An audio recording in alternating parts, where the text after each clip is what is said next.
Welcome back to Scene Invaders. This is episode 477. I am Brad from Canada, and I am joined by Coach Dave.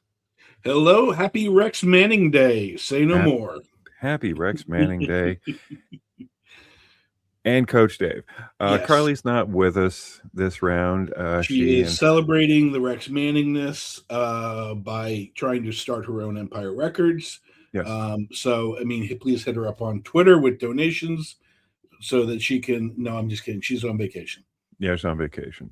But something Carly does have is her own YouTube channel, Carly's Creepy Corner. So if you could search that out, she does a lot of retro reviews on all of the Friday the 13th movies, and she just did one on Critters Part 2. Dave, you've seen them all. Sure.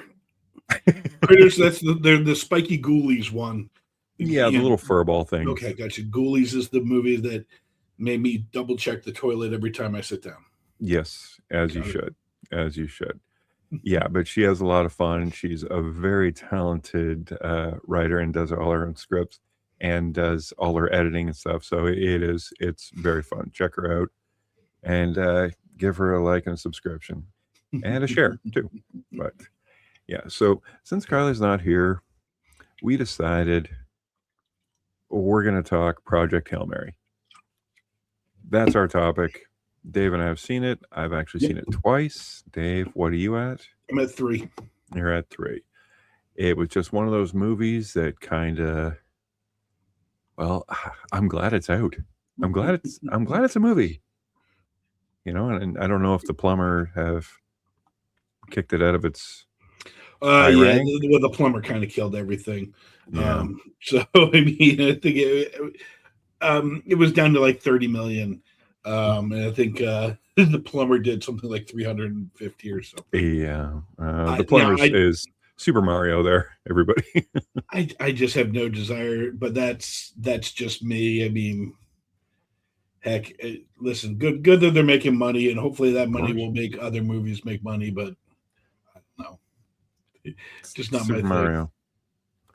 It's Super Mario. I mean, I've played every iteration of every game and stuff like that. I did see, the first movie in the theater, but that was like a family event kind of thing. Yep. And I haven't floated out there. And nobody's saying, "Hey, we doing this again for this one?" So it's like, yeah, okay, good.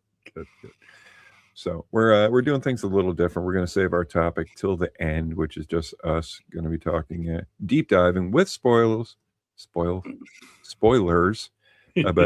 Project Hailmary. I'm sure everyone knows most of it, though, between all the gifs and memes and well, Jesus, the astronauts bragging about it. Listen, that was great. That was beautiful. That's one of the reasons that I really do love NASA, where it was kind of the last time they were up in the news. They had like the Mohawk guy. Yep. Like the people at NASA truly love what they do, and they don't shy away from the nerdiness of themselves. Well, I mean, they're kind of living science fiction. I mean, if you really want to go for it. But well, speaking of fiction, we also watched a few other things, so we're going to jump on that. I did not watch that much other than I caught up with Daredevil and Invincible and Shrinking and Scrubs and all the, we were talking about it offline, the golden age of TV that we're actually running in right now, which makes it really easy to stay home versus going to a movie. It doesn't hurt that the only thing out there is the plumber right now, but yeah, it is. There's just also everybody gets what they want.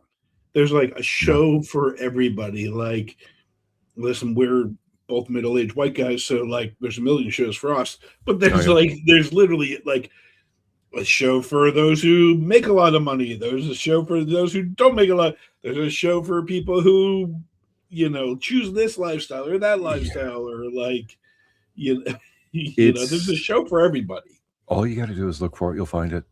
Yeah. You will find it. Well, I don't think this show that I'm going to talk about was completely tailor-made for me, but I still enjoy the heck out of it. And that was the Darth Maul Shadow Lord. Darth Maul was the best thing about the Phantom Menace. Uh, so much so that even though he got killed, he really didn't. Mhm. Came back with robot legs, and I'm really glad he did. I have been watching the Star Wars Clone Wars, which he has a prominent Mhm. feature in that as well. But I will say I'm really preferring this. The two shows that dropped happen on Coruscant, and he is kind of like a gang boss, and he is going up against rival gangs. And in the midst, because it's Star Wars, you have to find an apprentice. And, there's secret Jedis, there's like a kind of a mystery going on. But more importantly, the animation is an upgrade from the Clone Wars, which I have been watching. It seems a little less like jumpy. So it's almost like it's an oil painting, is what I've been trying to like equate the, and you can kind of see in the picture, especially in that middle one, Yes. of like the atmosphere is very much of a like an old Gothic oil painting that you would see in the art museums. Well, the backgrounds do look like they're painted, and they're static, and they're, I don't know, it just, back in the way back in the day of 2D cell animation, all the backgrounds were painted. Yeah. And I think they just might be trying to give that aesthetic. But I mean, the the voice acting is there, the aesthetic is there. I love Coruscant, and I wish they would do so much more with that planet. It's the planet is a city, like, and so there is nothing but corruption, and they're under the siege of the Empire, but Mhm. they're kind of remaining off the radar. And it's just given me enough breadcrumbs to really, really be, enthused about this. What about you? So like I'm all for it. I love the color design. I like the way that Maul is depicted, kind of coming out of the shadows, and um the little kind of cutesy robot stuff. I was a little okay. Yeah. I'm hoping that doesn't last too long. My concern is the ultimate story. Does every Star Wars property need to be a younger kid or a you know what I mean? Like everything seems to be wolf and cub. Yeah, Lone Wolf and Cub is definitely an inspiration for all of everything Star Wars. Everything. Everything. However, I do like this how the titular younger character is the Jedi have failed her and others. Very much so. But at least here's one thing that I will say: she doesn't seem bitter about it. No, she doesn't You know, seem bitter she's about it. and It's and I'm done with the bitter little fox. right. You know, uh, that it's been overplayed. Now, Yeah. not that she's going to be happy that her life is in ruin and everything, but you don't necessarily, for someone that was trained to be a Jedi, you think Mhm. they'd be a little more zen about things. Well, I think it's what the interesting part is the acknowledgement that the system itself is broken and not necessarily those trying to protect it. Yes. Yeah. So it's the acknowledgement on the system that it's like, okay, the Jedi have failed us, but they have failed the system that is already failing itself. Yeah. The system was working against them. Correct. Like the world crumbled around them. That's not their fault. Yeah, and we had traded a bunch of stuff back and forth with like the boys and how it's Yes. overtly political, and it's like I'm okay with political stuff as long as it's like, okay, let's keep digging, keep digging, keep digging, not Yeah. just the veneer. Like Yeah. I don't need you to copy the lunatic words. I need you to go to why Why is there the a lunatic? masses, yeah, Like, why do the masses why is this accept happening? exactly? And that level of politics on my art, I'm all for. Of course. However, the just copying the shallowness of the shallow, and commenting on that, like I have no time for. Yeah, no, me neither. But I had time for this, and one of the things that I actually really appreciate about Darth Maul is he doesn't shy away from using the Force. Correct. And after watching so much Clone Wars, I'm so do Jedi's just not use the Force that much? Do Sith like just I don't want to say lean on it, but at least they utilize it by like knocking a motherfucker over or like crashing somebody in a wall with it? Well, I Because think just I've as you saw seen in this, yeah, the Jedi only use the Force when it's like at a prime moment to save someone, not just a random thing. Like well, like I said, after watching the Clone Wars, Anakin and Obi-Wan should not get captured as much as they do if correct. they have the fucking Force. Take a page out of old Darth Maul's book and like break somebody's neck if they're really in your way. But I guess you know what side of the Force I'd be on. Yeah, I mean, I liked it. I also liked the. I think at the end of the first episode when Maul basically states like, "Yes, I want to kill all the Jedi or get destroyed, but I also want to take care of the Emperor. Like, I also want my revenge on the Emperor Palpatine. too." Yeah. Yeah. I don't think he gets it, but yeah, that's that's one of the such a hard thing to do with prequels, you know?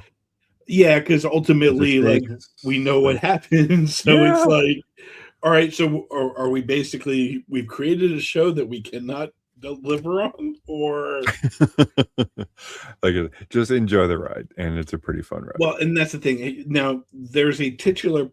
I've said titular too many times today. There's a key part in in the other Who Star doesn't Wars like things you were going titulars? through. Um, that penultimate Maul versus Obi-Wan scene is probably the best thing in Star Wars.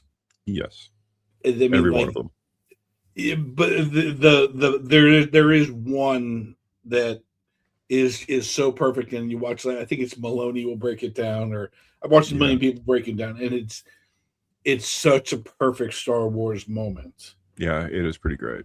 that it's like I always kind of point to that as like, yes, that is to me peak Star Wars of both. Well, that's for a later time.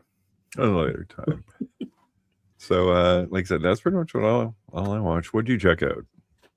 Already, standard thing. I don't Oh, know. wait, you It's got a dragon. You got some popcorn. Is that popcorn? It looks like popcorn chicken. That's pretty yeah. good. I'm a big bucket of popcorn chicken. I'm That's down for that. oh, what is it? Golden Puffs, or Oh it looks yeah, like yeah.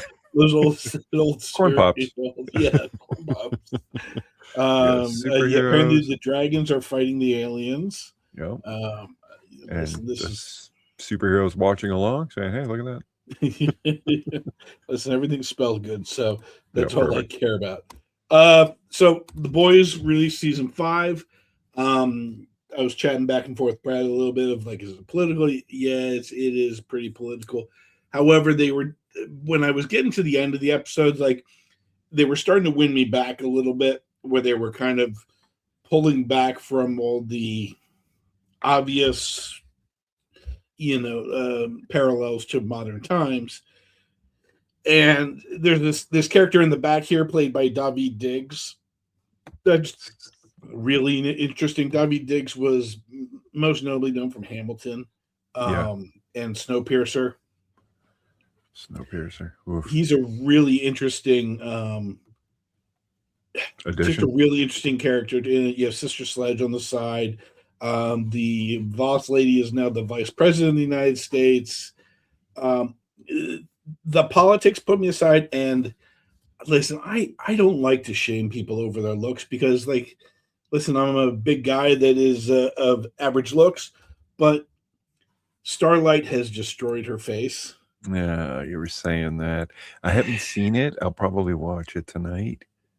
And Um, like I said to you in the chat, like it's Michael Jackson level. Like really? it's really, and Jarring. yeah, it's really jarring, and it's like the things that she had done, but then like the way that they're shooting her, like she's turning her neck, and it's like there's all this stuff Filler? kind of here, and Okay. it's like you plumped your lips, you shrunk your nose, and you're Hmm. trying to train. It just doesn't look right. Yeah, it's a bummer because she was a very, very beautiful woman. Yeah, like I get it that she may not have had leading lady look, whatever that is, but But I mean, like, what are leading lady looks now?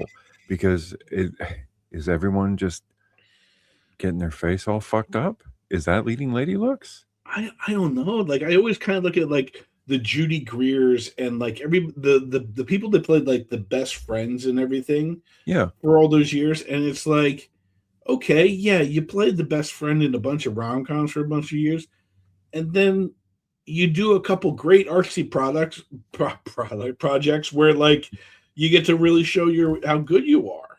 yeah. Like I get I it. I listen. We all know how the hot dogs are made. It's Yeah. just a matter of like stop trying to skip the line. There you go. That is a perfect saying.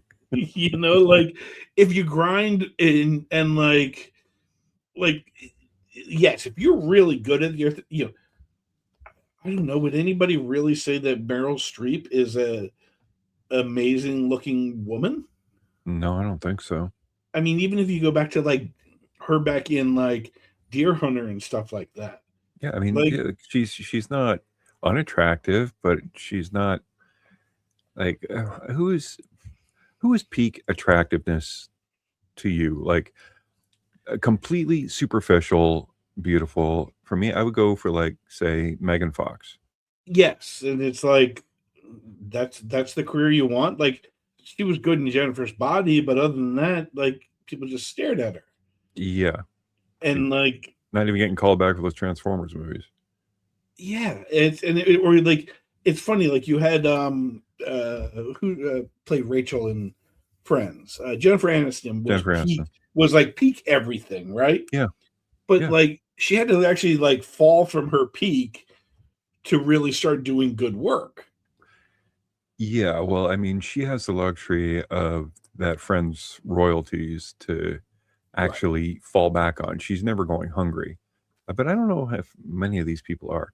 I don't know the Well, economics behind it. it's like I have no idea. it is the tough thing of like yes we are criticizing the 1% of 1% of Yeah, like yes there are millions and millions of there's a million actors vying for you know yeah, 10 10,000 parts, yeah, and and out of apparently those only 10,000 parts only like 1% is a lead. yeah, and there's only 2 studios left, Uh, yeah, that pay money at yeah. least, but how's, Anthony Starr? Listen, Anthony Starr is Anthony Starr. This is the role of a lifetime for him. Mhm, This is his peak. There's nowhere he can really go from this okay. because He'll always be Homelander? he'll just be generic square job white guy with brown hair. If Well, I he mean, you know he what I mean? Like did you ever see Banshee? I love Banshee. Loved him in See, it. he Nobody was else great in saw it. Banshee. I think he can he's got some range. I think he's just been pigeonholed to play what he's been playing. And what about, Eccles?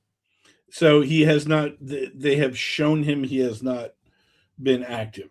He's not emerged, he's still in cryo. Yeah, he's still on ice. Now what about Chase Crawford? It's I think they're trying to get more out of it where it's like he will be the Judas, he will be the Brutus, he will be the Judas that ultimately stabs somebody in the back. Yeah, I hope so. Like they're kind of playing like he will be the turning point. Okay, 'cause I Uh, like the Deep as a character. I mean, he's a scumbag and all this stuff, but all these people are scumbags, but it's I always got a kick out of him, thought he was just pretty and clueless, so yeah, and it's kind of like it's what are these guys going to do after this that we're all kind of projecting.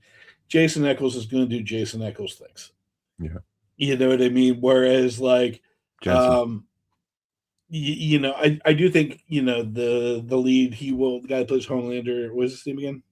Anthony Starr. Anthony Starr. He'll be like third on the call sheet on like a Law and Order type show or something. Really? Okay. Like he's going to be able to find work. I don't think he'll star. I'm not worried about these people. Yeah, I don't think he'll star in things. Chase Crawford, it was like, hey, we need a pretty guy. Yep, we'll find a place for him. There you go. So I'm interested. I'm going to stick with the season just because it is the end of it. It's the last season, so. And I'd like for it to pull out. Sorry. What do you want to do? I wanted it to pull out of the tailspin. Oh, okay. Sorry, cut you off. I skipped Gen V because it was just. Yeah. Yeah, I watched it. It was okay. They tried to kind of shoehorn it into this, and they kind of mention it, but it's like within the first 2 minutes, they said, "Oh, it's a divided line. It's the woke versus the super." So I'm like, I'm out. I really like. I know. The thing is, I really like the one actress in it. The girl who could shrink by throwing up. Oh yeah, she's cool. Like I thought her character and the way they played it was pretty good. I thought the lead was terrible, but I thought that girl there was just something about her screen presence that I was just like, I'm really interested in this character. Cool.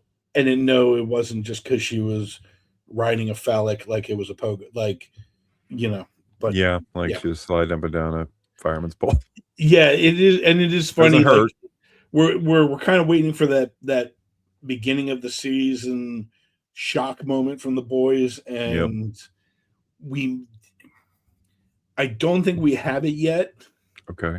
There is they have kind of set up a concentration camp of Starlight supporters. Okay. And there is a guy who whips people with his member.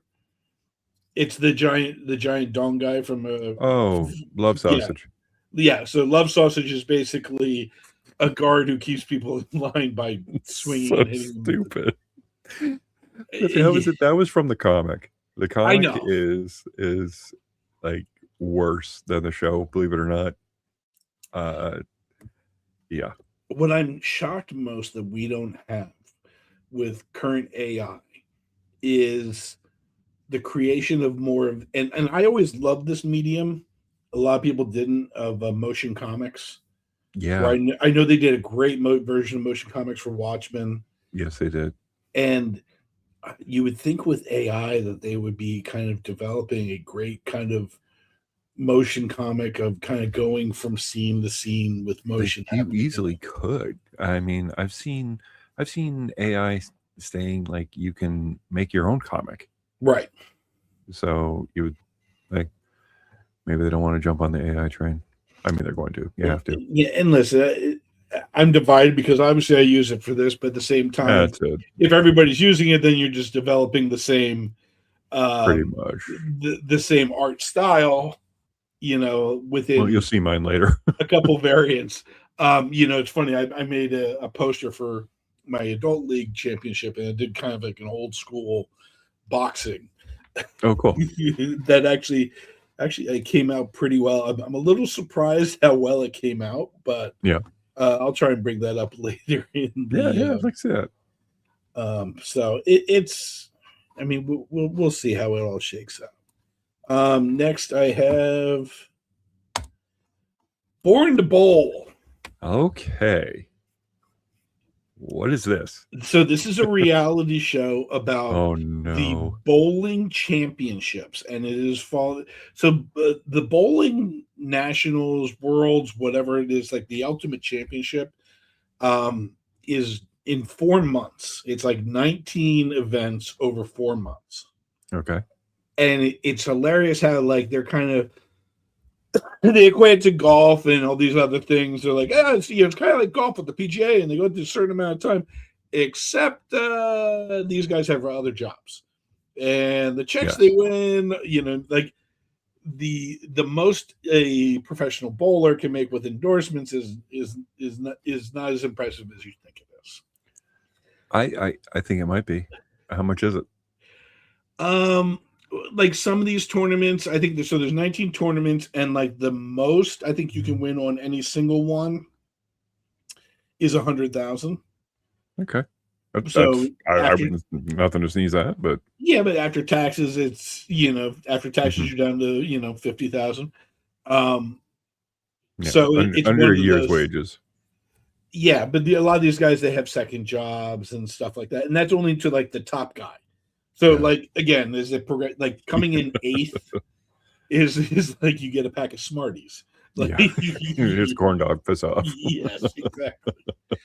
But there's five guys. There's like the young up and comer. There's the reigning champ who has a white guy afro. There's a guy who's a rapper on the side, but he's does also bowling. And there's the perennial winner who's considered the GOAT. Like it comes off like a version of Best in Show. Of so That's like, I'm trying kind to of remember the great guy. Like it comes off almost like a Christopher Guest movie. where Okay. like there's one guy who's the hothead and he just screams obscenities and gets pissed off all the time, and then like he's beefing with somebody else, and I'm like 2 episodes in it, and Okay. I'm like, I might have to check this out. I might have to check this out because it sounds good and silly. yeah. So it's from A24, executive producer Ben Stiller, Oh wow. and Cameron Crowe. Oh my So god. it's like Got some pedigree. it has some pedigree, but it's one of those like all I want is the Christopher Guest version of this. You know what I mean? Where it's like, yes, reality is hilarious, but gosh, Don't this bring is me. such Don't give me any soul. I don't want. like we all enjoyed Kingpin for the grossness of it, Mm-hmm. but it's one of those like there's real stories here and there's real comedy that is Sorry. just it can be absolute mind. That's So cool. I I don't Born to know. bowl. Born to Bowl. It's on HBO Max. Yeah, it's actually pretty good. Okay, I'm down, man. I'll check it out. So I mean, other than that, I've been playing Dispatch on PlayStation. You were telling me Um, about this. and Brad, it is the most Brad thing that's ever Bradded. Really? Because it does have hints at like Invincible, and it's Yeah. basically Iron Man, Invincible, Batman, and Superman. It's got all the guys that you can easily pick a parallel because I watched a couple videos yeah. on YouTube about it, and I'm like, man, they don't. I only have a PS4. Like I said, PS5 has gone up. Thank you, AI, dicks. But Is it available? And it's not available on PS4. no, not yet. And I think I read somewhere that the PS4 servers they're not being Oh no. they're going away. I think they'll always kind of stick around, but it's not. You're not getting any more new things unless it's from third party developers, which is fine too because they have fun with games as well. Is that your poster that popped up? Yeah, that's my men's league poster for our championship this. Well, I want to see it. Go ahead, it? pop it up. Yeah, go All ahead. right. Oh, that's great. Are you joking? I know they look like great. sponges, but the team names. Now, these are two of my more tame names. This is the Blue Coats versus the Golden Nuggets. The Golden Nuggets. So it's That's funny. really great. I did this with AI and then popped a bunch of these all around the things. I've had great names like Lettuce Score in the past, which is just a head of lettuce holding a hockey stick. Yep, that's pretty great. You've shared a few in the past with a lot of the great ones. My beer league team when we were kids, we were called the Ice Holes. Yep, that's a classic. We used to have one of those here. That's an easy one. Yeah, that's really great. So that's what you can do with that's Chat GPT. That's just regular Chat GPT. Now it is funny because you do start to see the same art style. So it's like, how do you get it to like? Do you remember? Yeah, at first it was everything looked Russian. Everything had a very like the stylized look to it. Yeah. And you can say, "Hey, can you make this like a cartoonish look? Can you make this serious?" You've seen, like, if anyone's watched the silly AI pics that we put up Yeah. for just for fun. Yeah, ChatGPT definitely has its own art style, which, hey, I mean, like I you can kind of go anime, but you can't really go back. I've tried to have it go like give me a Hanna-Barbera style. oh, really? Okay. And you know what I mean? Like it's how do you describe the different cartoon styles? Yeah.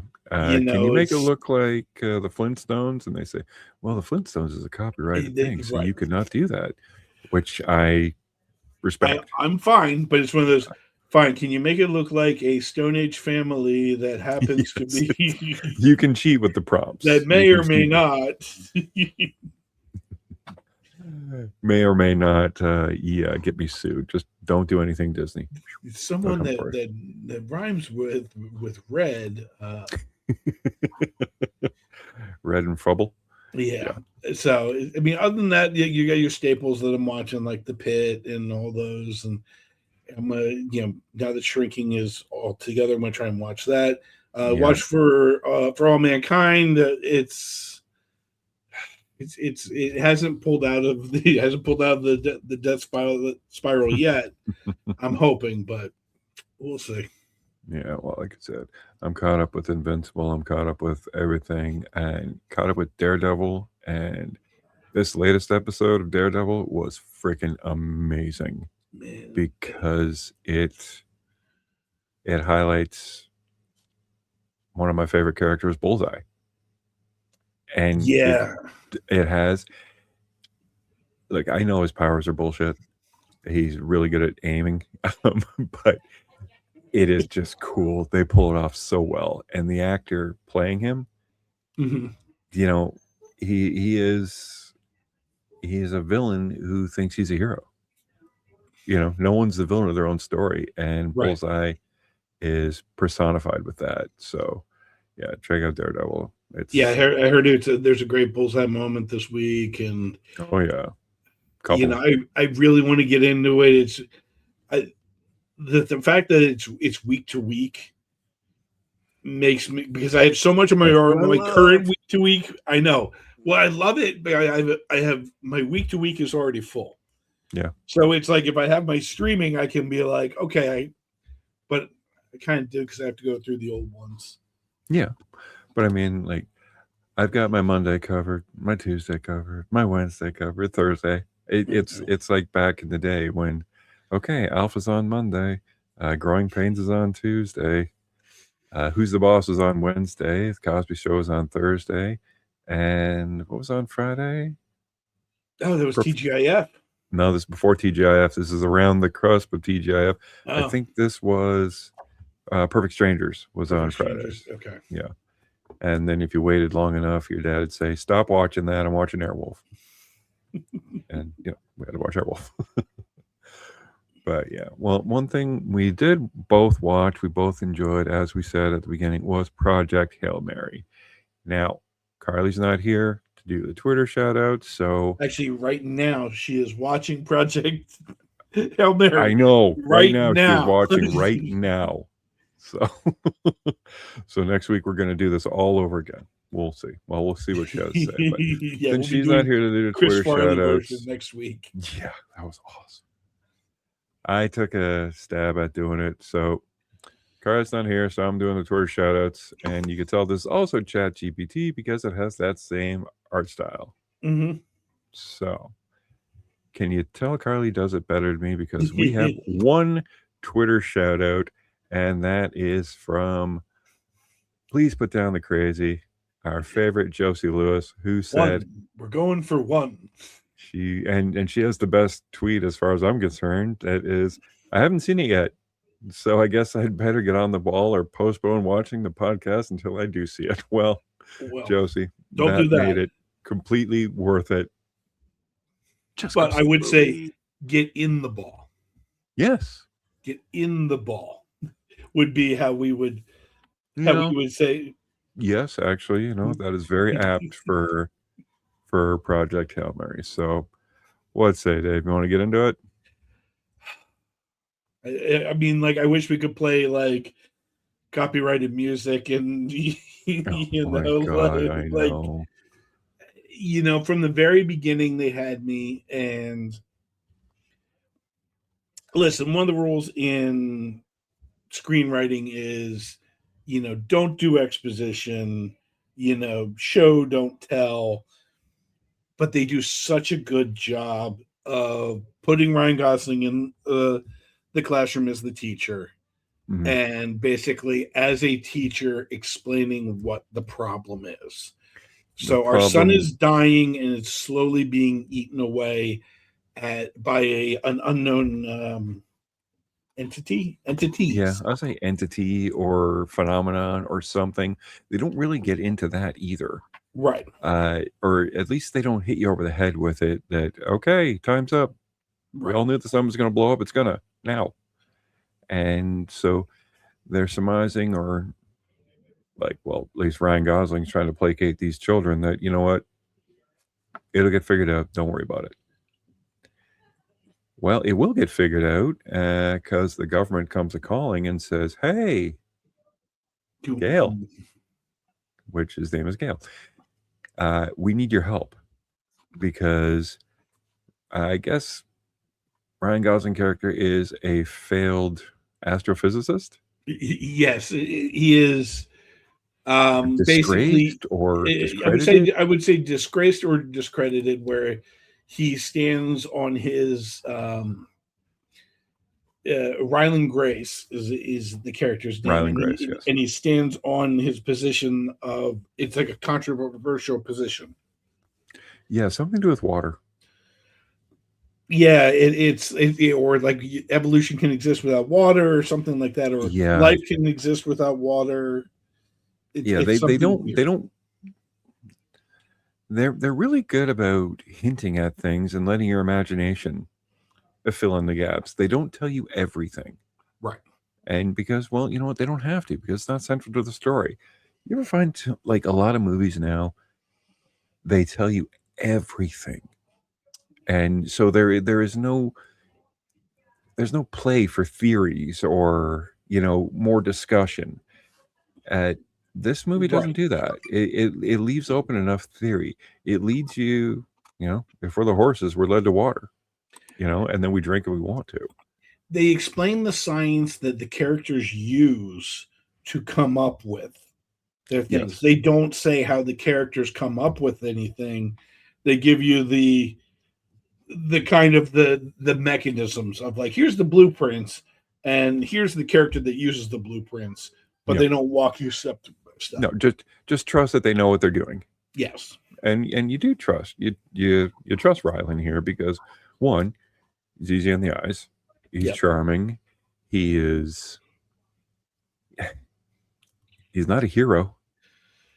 Nope. He is a reluctant participant that is pretty much bamboozled and kidnapped to work on this project to figure out why the sun is dying. Yeah, he's kind of strong armed from the beginning. This is also told in flashback, and like the time does jump around a Yeah, lot. but they do it masterfully. Yes. They don't spend too much time in either space, so you. But they spend, I don't want to say too much time. They spend enough time in all spaces. I am never like, man, all right, I'm just kind of sick of Earth now. I gotta get back to Yeah, space, give me to or space. give me out of space. And you never have too much. No, no. So they use like a very fictional fuel source that is a partial of the reason that the sun is dying. And they figure out and they use that to build the ship, the Hail Mary, to go to space. And they don't have a plan. This is the beauty part. They don't have a plan. It's okay. Once you're up there, we need you to figure it out. Well, and that's the thing, is how integral he is into um, finding the source, where it's like they kind of kidnap him, but not, this character Ava Strat comes to find him because of his published work, and they kind of task him with this thing of looking into this organism element, whatever it is. And basically, he proves that okay, this is a livable thing. And basically, this organism, whatever we're going to call it, chases light and uses Yes. light as a fuel. And it basically, how do you contain it? And there's this great thing where like he's given like a bodyguard Yeah. named Lionel Boyce, who's played by Carl, is the character. The actor is Lionel Boyce from The bear. The Bear, Yeah. and the two of them working together Marcus. is great. It's just Yeah. wonderful. Do we have an expense account? No. But I do. But I do. So they go to Home Depot and they jerry rig a whole bunch of things just to prove their theory of this light chasing, what's called a particle. Yeah. And through this small experiment that is recreated by the higher ups, they realize they can use this particle as a fuel to actually get them close enough to the area where it's kind of like a light stream that is siphoning power from the sun. Right. And that's pretty much, I forget the name that they call it, the something. Is it astrophase or something? Astrophase or something like that. But it is a beam or a wave of light that is reducing the sun's potentials. So in about 30 years, the sun is going to die. So yeah, best get moving. Yeah, this is kind of like a not for kids version, but a more for the masses version of Sunshine. If you ever saw the old Danny Boyle, Yes. And it's so basically he's helped create this fuel source. They show him on a rocket. He's in some sort of, I don't want to say cryogenic because it's not cryogenic, but they're in a coma like sleep. A suspended animation. You're kind of living in a body bag or sleeping in a body bag. And there's three people. There's a pilot. There's another scientist and Grace, and the other two have died along the way. Yeah, and he wakes up not knowing who he is or anybody is. Doesn't know what's going on. Doesn't know how he got there.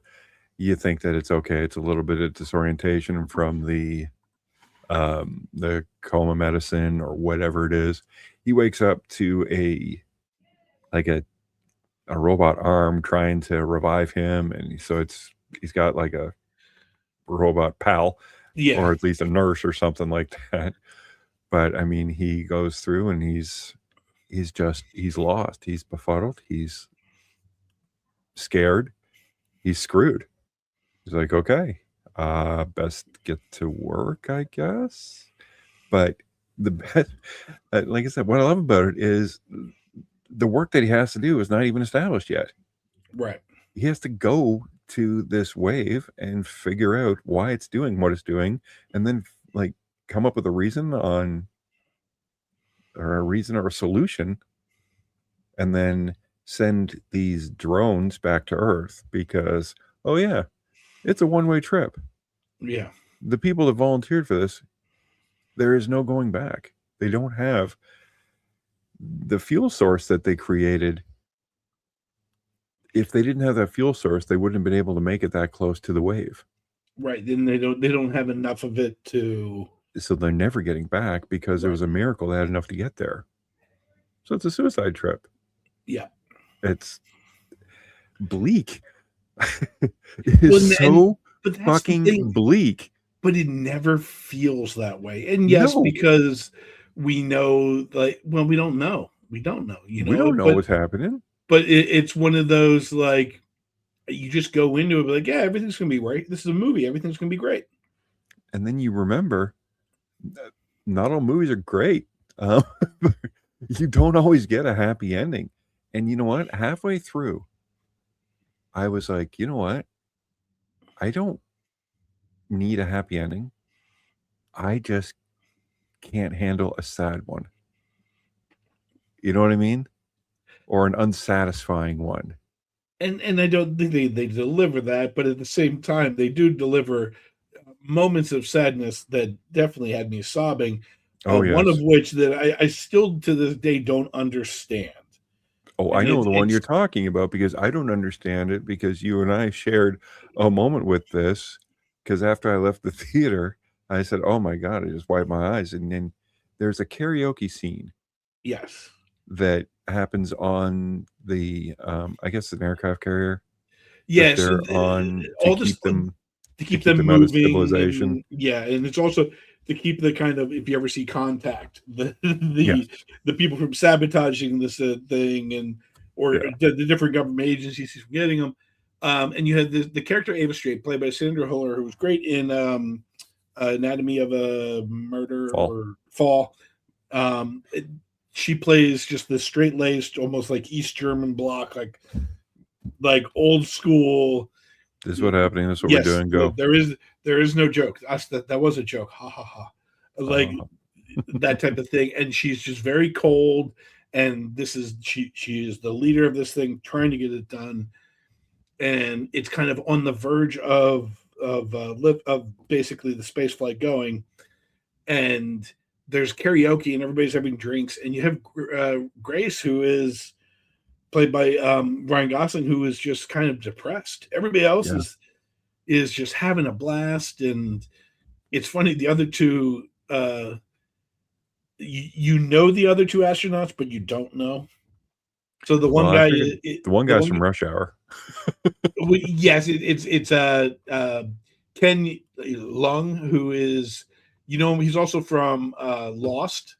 He's from Okay. Industry. He's a known, like a known. You know him. He's one of those guys. I know him. Yes, you've seen him everywhere.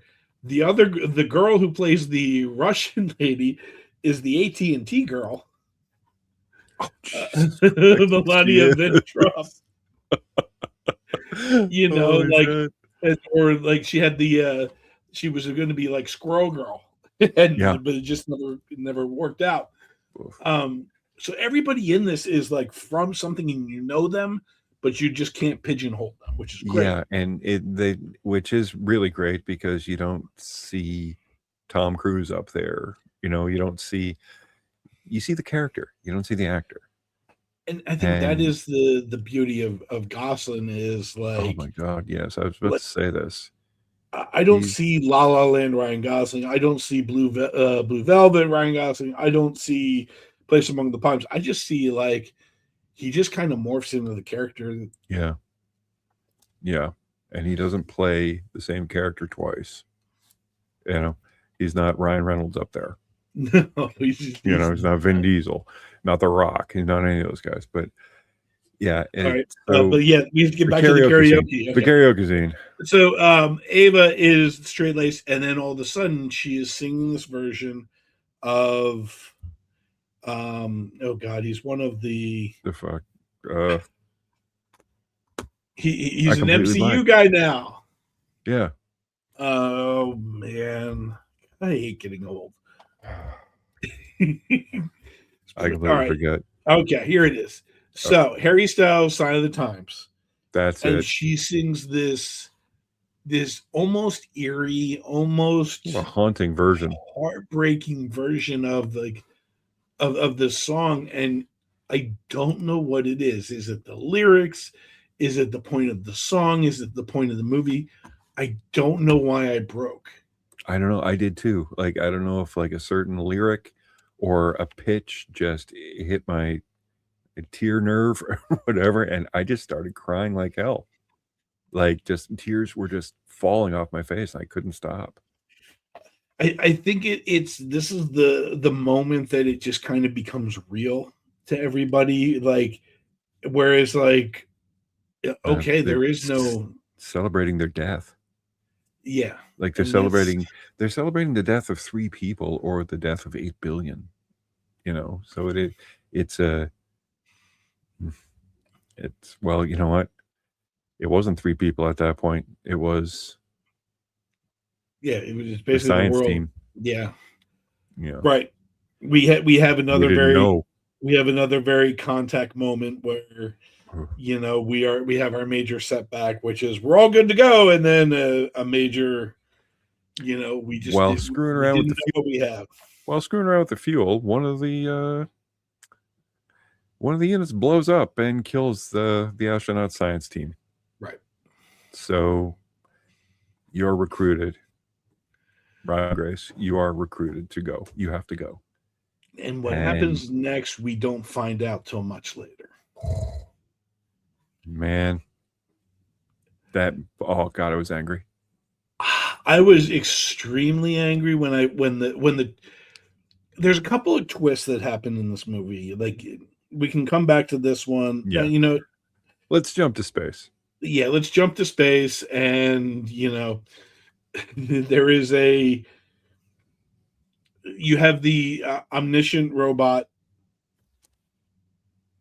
plane that is basically it's giving us enough exposition. exposition enough Yes. exposition that you're not waiting for the actor to read the manual and say, well, now I have to go here and here and here, and this is what's going to happen and stuff.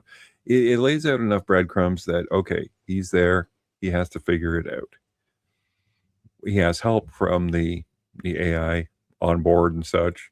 But as he's traveling, he encounters another ship, or it encounters him as he tries to skirt away from it, and it just follows him. And he's like, well, how about I stop? And it stops. Well, I'll move a little bit, and it moves. So it kind of mirrors what he's doing. And we've all seen it in the trailers. I wish they hadn't said this. I really wish they didn't. They really buried the lead when they said in the trailer, in the first trailer, oh, so I met an alien. Like, okay. And he does. And so here's my thing. And it's because a lot of people did actually read the book. Yeah. And you have those people that are spoiling it on Twitter. You have those people like would you rather spoil it by seeing it or by hearing it? Like, would I rather them spoil it for me or a couple douchebags online? Yeah. I don't know. But I mean, my landlady that went and saw it before I did, she had never heard of it, never seen any of the trailers, never seen anything. And what do they do at the beginning of the movie? Previous, they show a little 10-second clip. And he said, so I met an alien. And it's like, buy some popcorn. I saw an alien. Yeah. Buy the popcorn. Pretty much. And so when she got back, she told me, I was so pissed. And I'm like, yeah, they wrecked for me in the trailer too. And she says, this wasn't the trailer. I'm like, what? This was a let's go to the lobby kind of thing. Hey, I'm an alien. Get some popcorn. I'm Ryan Gosling. Now I met an alien in a movie. I was annoyed. I was really annoyed because I wish she could have told me her experience of the movie without knowing that. I mean, we knew it from the trailer. Yeah, I think the other thing is because you want this movie to go to the masses. It's like, all right, so this is the same guy that did The Martian. The Martian is arguably an adult movie. Yes. Not an adult movie, but like a movie that kids are like, I'm going to go see Matt Damon playing potatoes in his own poo. Like, yeah, you're not going to have kindergarten. Yeah, you're not having kindergartners coming up. And I think part of the reason they probably did it was it could be a potential scary. It could be a scary thing. And they even say it after they've talked for a little bit of like, yeah, you resemble a spider, but he doesn't. No, and he didn't try and impregnate me or anything like that. So that's a good thing. So like, long story short, the ships kind of converge and an alien sends it is such a really cool aesthetic. Yes. The way the alien creates things. And kind of like this tube goes through their ship. And so Grace makes his way through and comes up to a bunch of glass and taps on it. And then there is the quintessential get ready, here comes a jump scare. Right. It just, they timed it pretty well because it didn't hit when it was supposed to.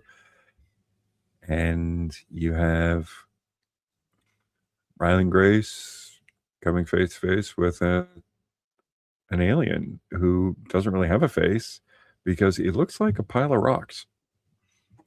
It's yeah. If you had a spider made out of rocks, Yeah. So it's I appreciated the aesthetic of the ship and the alien because that's original. I've never seen that. No, and we'll get back to the with the ship a little more with the ship later, but like it's they're very and this creature doesn't have a face because well, they don't have eyes because he's Daredevil. He uses sound and echolocation, and he can see via sound and sonar-esque. Yeah, just think Daredevil. Think Daredevil. All the cues from Daredevil, and he's seeing the bouncing refraction and stuff in his mind. And you get this kind of Spielbergian back and forth. Yes. This is why, like, when I was originally going through my first review, is like, yes, this is a return to classic. This is Close Encounters meets E.T. meets everything. This is something, and they even talk about like Spielberg saw this and like he's starting to get the bug for bug again for this type of thing.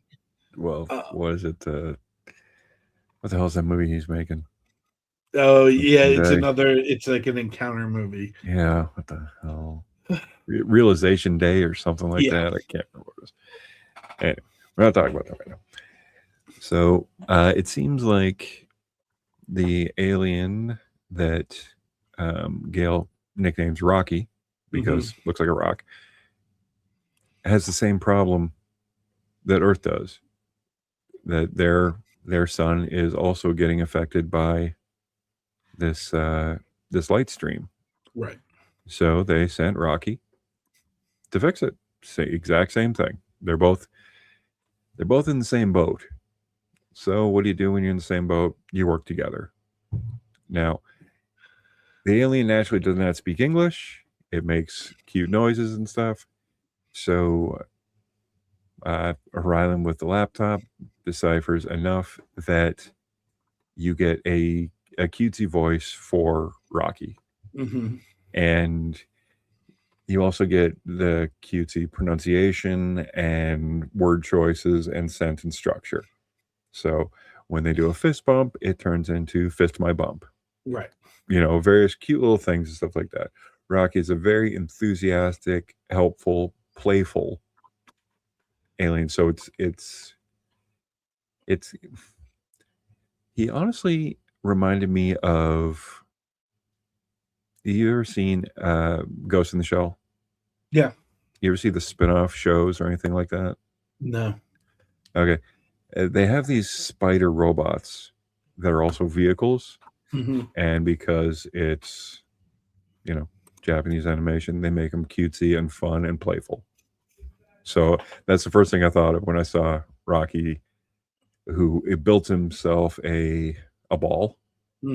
So he can roll around in Ryland's ship and hang out and just annoy the hell out of him because... Yeah, you have two great scenes here where it's like, first they're trying to find a voice that they both agree on for Rocky, and you get a couple good cameos of like Meryl Streep, and like you get some great humor moments as they're both kind of learning about each other.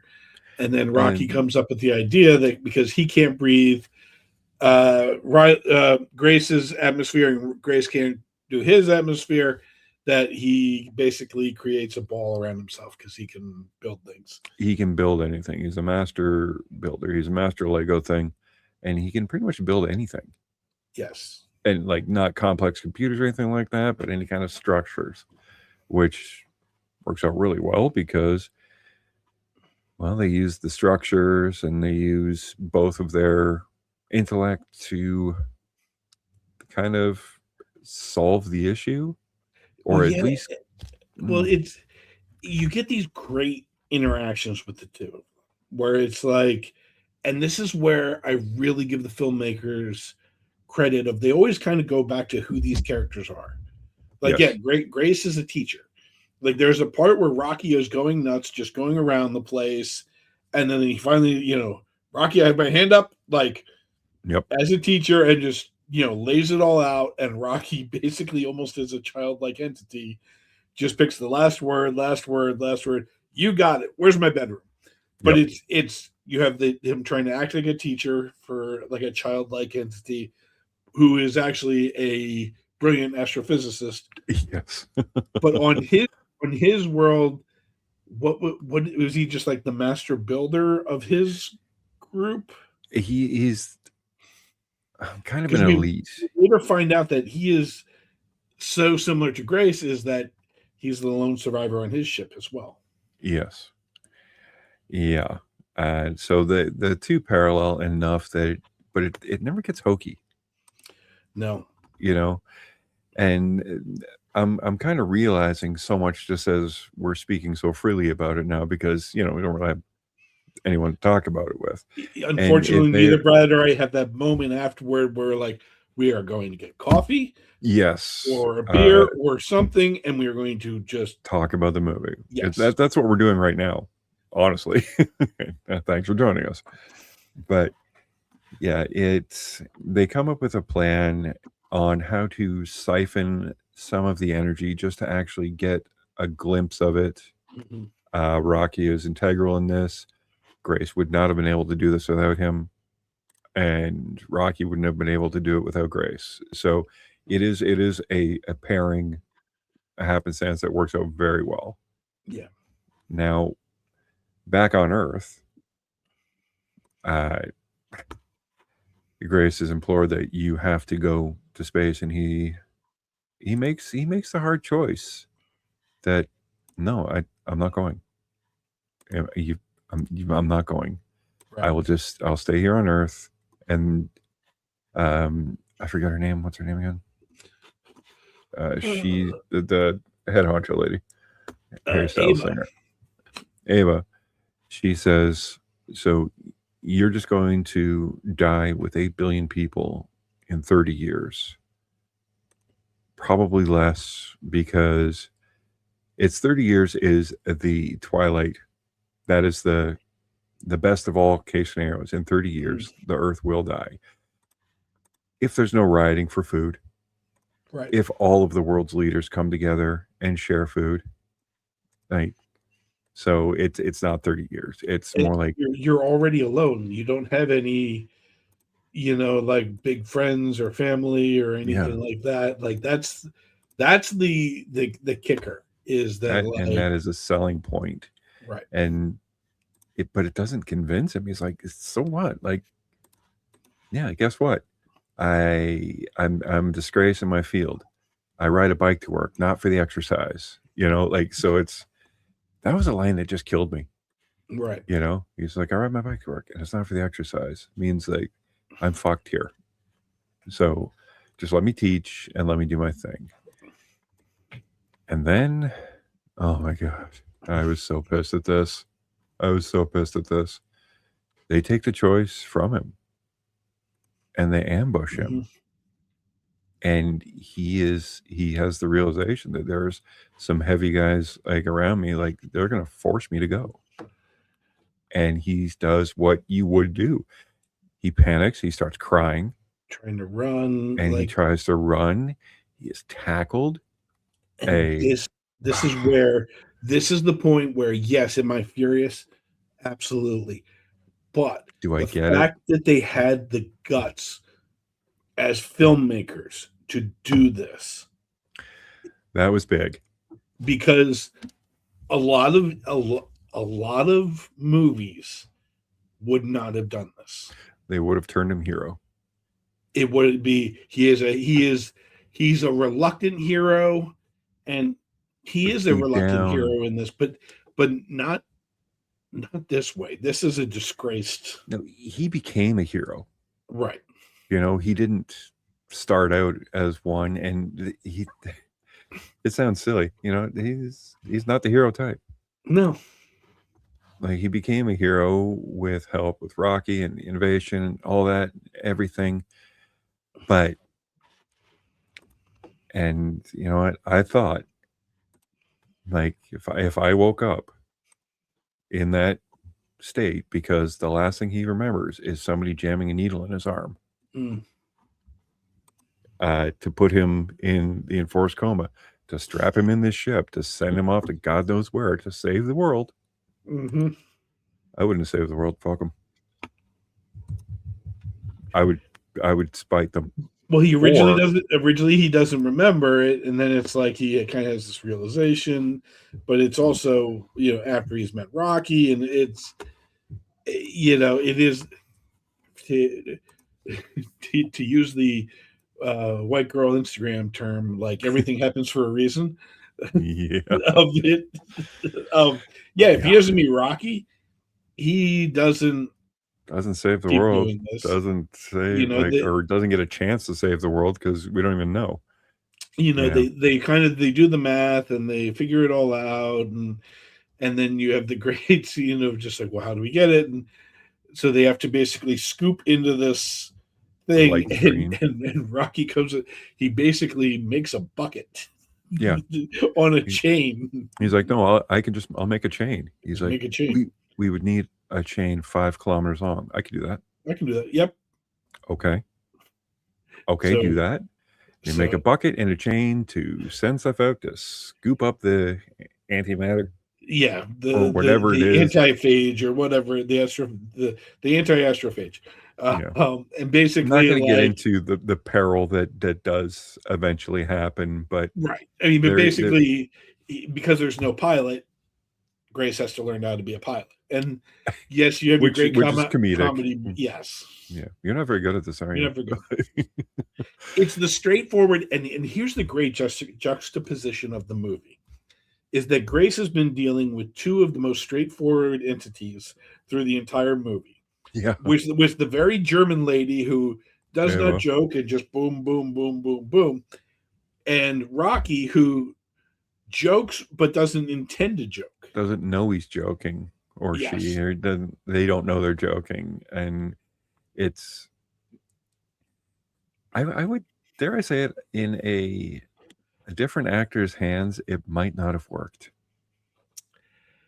In a different actor's hand, and also I'm going to give a lot of credit to James Ortiz, who is the head puppeteer of Rocky and the voice of it. I kind of equate this to Bob's Burgers, where the character of Linda in Bob's Burgers is done by like a kind of a no-name person who kind of created this this character and everything, and the person who creates the character knows the character more than anybody else. Yes. And the heavy lifting that James Ortiz does, a lot of this, he's just like, anytime Ryan Gosling is acting, he's acting with James Ortiz. So even if the puppet's not there, he's there. And like, this guy did so much. I mean, like, one, to puppeteer that thing, and he had the cute little thing. It's operated by 5 people, where he is the main person, and he has the Rockettes who all puppet with him. But it's the voice, the way the cadence, and all that is James. Yeah, and that's the thing, and it's perfect. Yes, it is legit perfect. It's childlike, but not annoying. The fact that he says question when he, at the end of every sentence, that he wants the question. Yeah, it was really, really fantastic. They got it down perfect. And well, like I said, in a different actor would it have worked? Who knows? If it was a different pairing of actors, it might not have worked. Right. Because Rocky and Grace, they're pretty great. And they well, through innovation, they come up with a solution. But unfortunately, Grace says, "You know what? I'm not going home. Mm-hmm. This is a one-way trip for me. I've got enough food to last a few years. It's okay. I'll be okay. I mean, this is what I'm meant to do. I'm meant to save the world. Everything is good." And then Rocky almost, you can, doesn't have eyes, but you could see that kind of puts her eyes up in the air, does some calculation, says, "I can give Yeah, you some of my fuel I got it. We're and good. get you home." And my favorite line is Grace saying, "Really? Good, because I didn't mean any of that I just said." I want to go home. I'm not this selfless thing. This sucks. I don't want to be here. This is garbage. I want to go home. Mm-hmm. Fucking let's go home. Thank you. Yeah, thank you, thank you, Yeah. thank you. And then the hug that Yep. is that he just doesn't Rocky doesn't understand. It's just like and he's no, just be in the moment. Okay, when do we stop hug? You Yeah. know. How do you know when hug's over? You just Question. know. Do we know yet? No. And it's all right. So we go through the big moment of getting the bucket full and all that. Amazing visuals, amazing action, amazing everything. Peril, and we finally, just when we think we're about to pull out of it,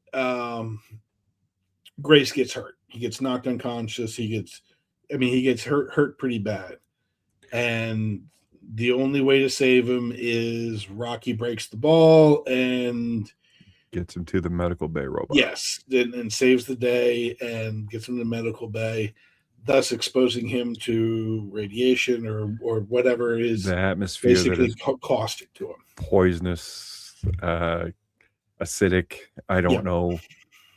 And so now Rocky's gonna die. Right. Well, Grace discovers Rocky has sealed himself off and is just, well, laying there dead. And that's the thing. Gosh, and I don't know. I don't know if they were thinking of this, but it just reminded me of like if you visit your grandparents' house and it's like a windowsill with like an upside down dead spider on, like Yeah. it just reminded me of that, of just motionless, and it's just I mean, you can't put a mirror in the nostrils to see if it's right alive. So Grace just has to basically wait to and see while he's if, waiting, he basically does a lot of the he basically finds the cure for this stuff. yeah. And the anti-astrophage that will eat the astrophage, et cetera, et cetera. yeah, he finds the solution, the cure to save the sun. Mhm. And in a heartbreaking line, still talking to Rocky, says, "Well, I'm going to watch you sleep until you wake up so I can give you the cure for your planet too." And that's just, that's all hard, you know? And yeah, because they go through this thing of basically Rocky's species, they have to watch each other sleep. Yeah, that's just the thing they do. It's just a thing they do. It's kind of like, if you ever take your dog out when he's taking a crap, he's just staring at you, hoping that you're looking for whatever's coming to get him. Yeah, exactly. It's why when you use the restroom, your dog is usually beating down the door. Yeah, just to be, are you okay? Are you okay? You okay? Are you okay? You okay? No, it's your turn. You can go ahead. I'll watch out. Yeah, we don't deserve dogs. But, Rocky does survive. They do wake up. They split the cure, and then they say their goodbyes. Grace is going to go home. Well, it's the one thing that he's like, well, there is one thing I'd like to check out. Oh yes, and now really cool. This is where I thought was the homage to Interstellar.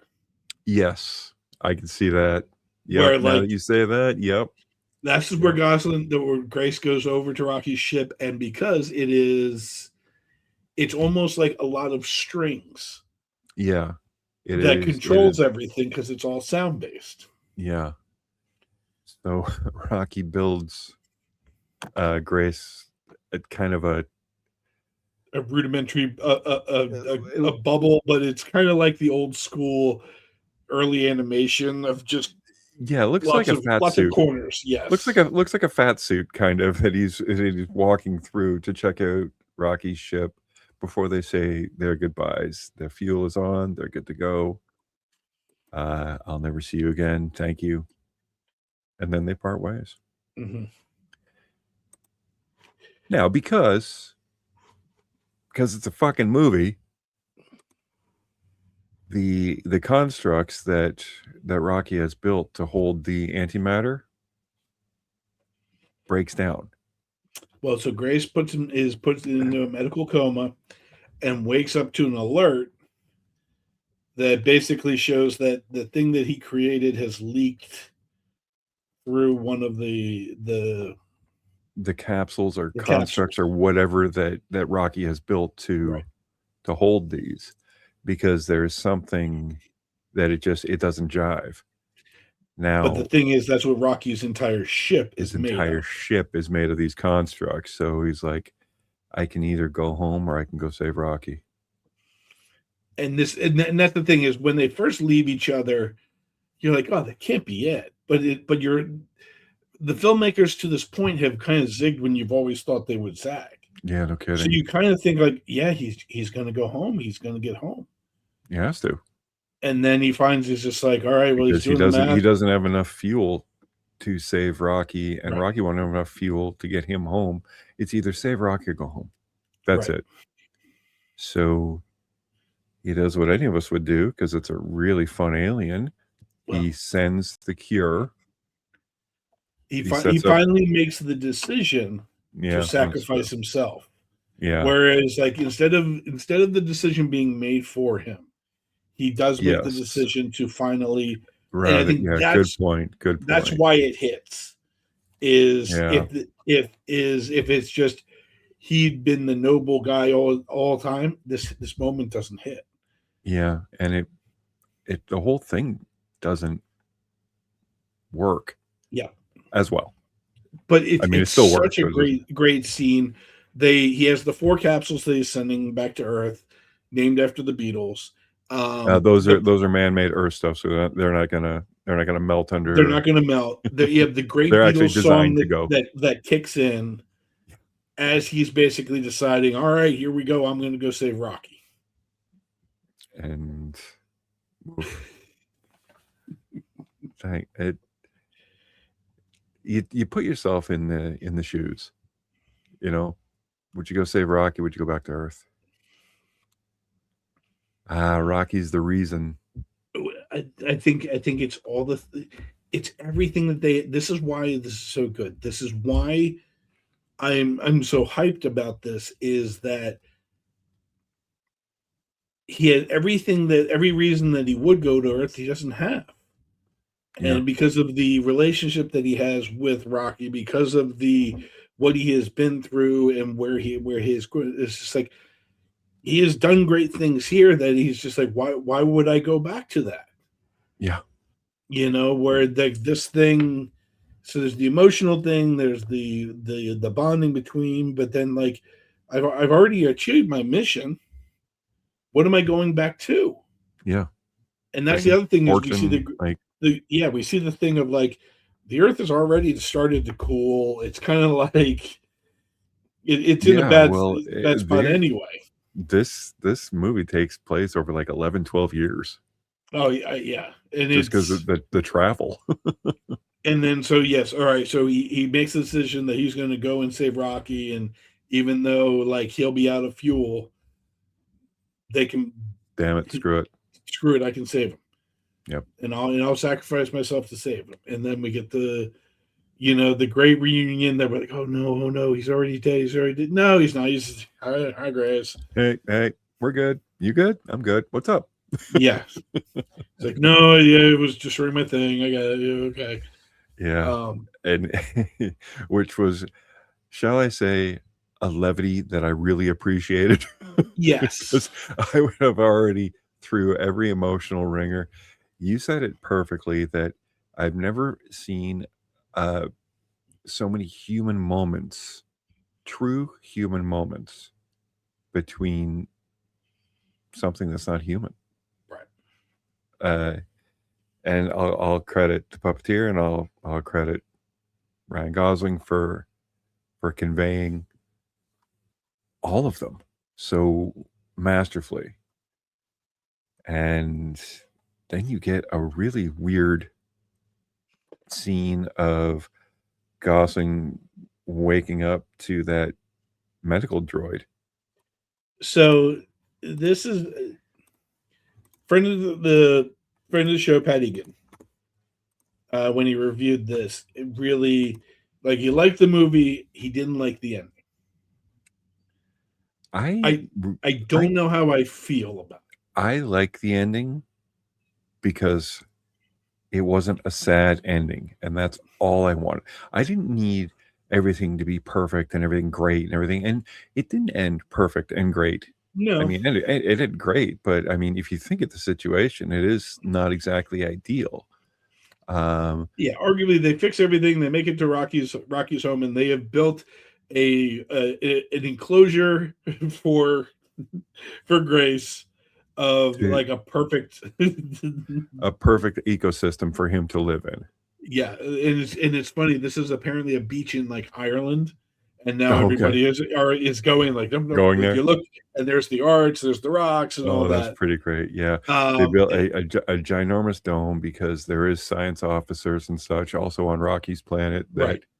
are, kind of rolling out the red carpet for Grace because, he helped save our planet. He helped save Rocky. He helped. So he's just been living there. And you also have a great scene that made me roll another freaking tear. Like, good God, I was dehydrated by the end of this freaking movie.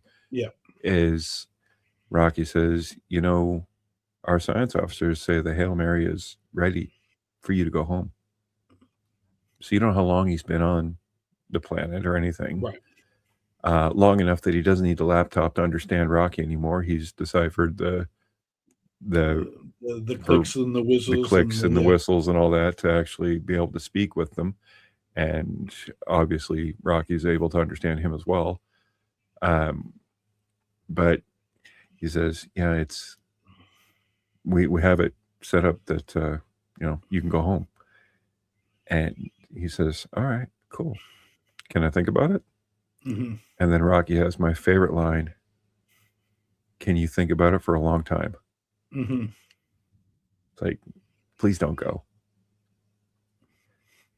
And then you have him. Yeah, and see, this is where I'm like, oh, okay, like, all right, I'm in. And at that point, listen, if I'm in charge, nothing earlier happens. I just there's some squiggles and there's people talking, and my direction is not that great. My editing would be like and scene, but they do the thing where he is now teaching rock kids, teaching the Rocky children, whatever, that alien species children. And it ended with him smiling. And I thought, God, I get the bookmark of it. I get it. I needed that. Like, it might not be the ending you wanted, Dave, but yeah, I know. Like, it was the ending that I needed. I'm not going to be as bold to say as to take my love of the movie a little bit away. Like I won't lessen my value of it like Pat did. I will say like it's still like if that's my biggest gripe on the movie. That's pretty. Yeah, it's minimal. a good movie. Yeah. 30 seconds out of a 2.5 hour movie is well, that's the thing. And they're like, oh, there's a 4-hour cut of the movie, and it's like, yeah, I probably could have sat through that too. Like I could have, and I'm notoriously over 2 hours, boo, but that's me. So it makes me hopeful for it makes me hopeful for movies in general projects. Next. And it's again, I think the last time we talked about this, it's I hope people get the right part of not like, oh, let's take a book and just throw a lot of money. No, you need this is a lot of just either brilliant people coming together I mean, it's kind of like the best of the best of the best of the best of the best. Yeah, you This had is the all-star the best book writer guy, as you called it last time.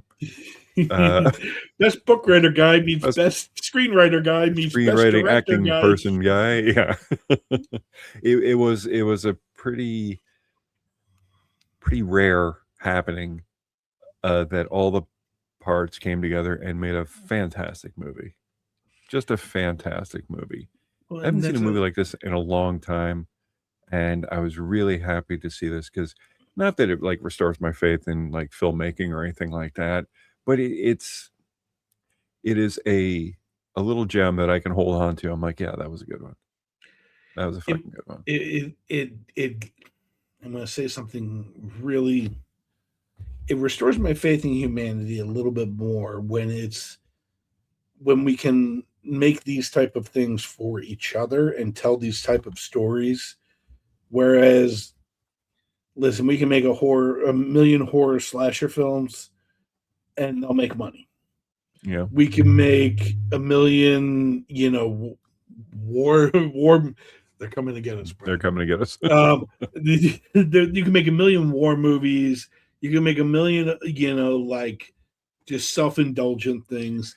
There's very formulaic movies you can make that will make money. Right.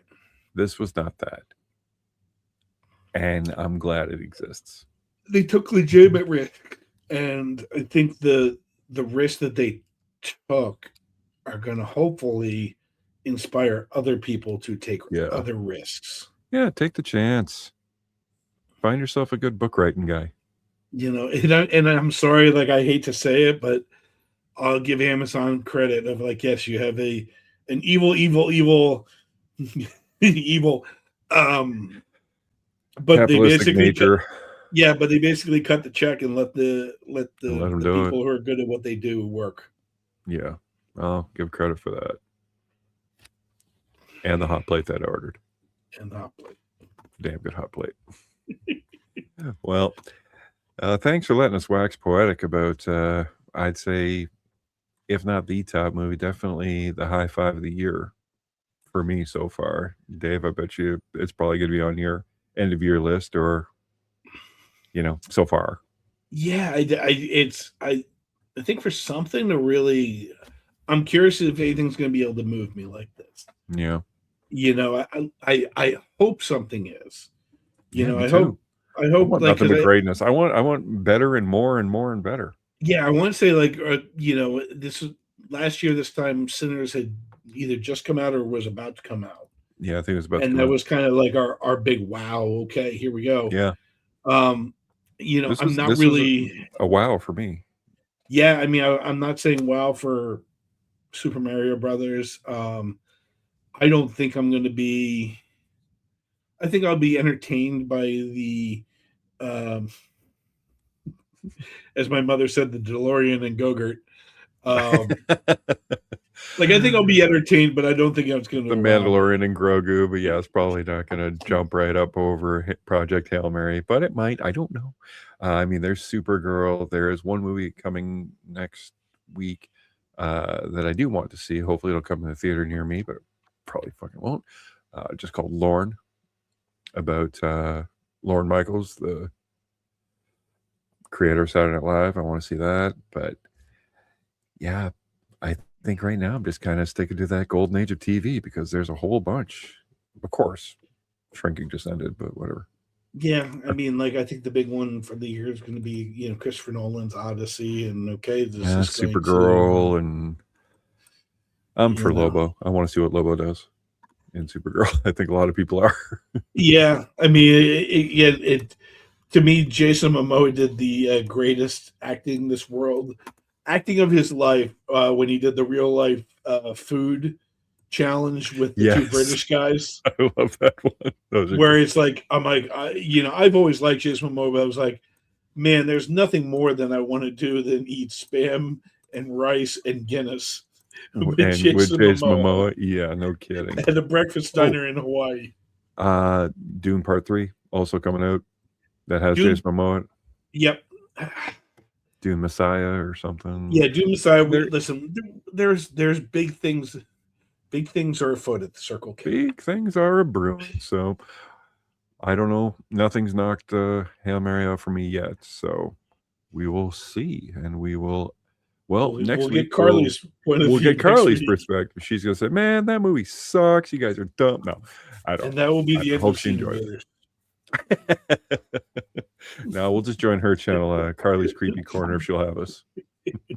That means you have to watch horror. Look forward to Two Guys, a Girl, and a Pizza, starring the Broken Up Scene Invaders crew. Well, thank you guys for joining us, and I guess we will see you next week. Say no more. No more. Okay. Oh, I got one last thing. You know what? I almost hit and record. No, it's one last thing, and it really grinds my gears. Why can I not get a Renee Zellweger version of Cherry High? The song they sing at the end of Empire Records. Yeah. Like the movie version kind of cuts the song a little bit and jumps around. And, back to Rex Manning, aren't you? Yeah, man. Like, listen, Empire Records is Rex Manning Day. I want a Renee Zellweger version of, I think it's Cherry High. Is it Sugar High? Sugar High. Your favorite song? Oh, dude, dude, when she starts belting that out in like raspy, this is Sugar High. Yeah. Well, just rip it from the. Well, no, it's not the complete song. It's like it's an abridged song. It's like, like the song's like a good 2.5, 3 minutes long. It's an abridged version of just and then you got other people talking. Like I got to see Mr. Swoopy Hair. Oh, why doesn't Liv Tyler like me? Because you're not Rex Manning. Because it's Liv Tyler. Yeah, and you're Swoopy Hair guy. Like, yeah, sorry. Like, listen. I would like to have Swoopy Hair guy's sweater, much like Ryan Gosling. Much like Ryan Gosling's awesome sweaters through that whole movie. It is funny how I've gone through my old curling sweaters that I have. I'm like, oh man, okay, yep. It's for those who don't know, but I'm sure Brad knows. There's nothing better than the old school curling cardigans you can find at like thrift stores and stuff like that. Salvation Army, The Mission, all that, man, they'll have them everywhere. Brad, I have now come up with a new business plan for you, is to find any old curling things and throw them on eBay, because I am sure they will sell like hotcakes. Okay, I'm done. I will figure that out. And so watch for my Etsy store that has just I didn't buy any or build anything. I just, repurpose them, and I put my initials on them somewhere. Awesome. All right. Well, Brad, you have a great week. You too, and we will see you next week. We'll see you next time. Peace. Bye, everybody. See ya.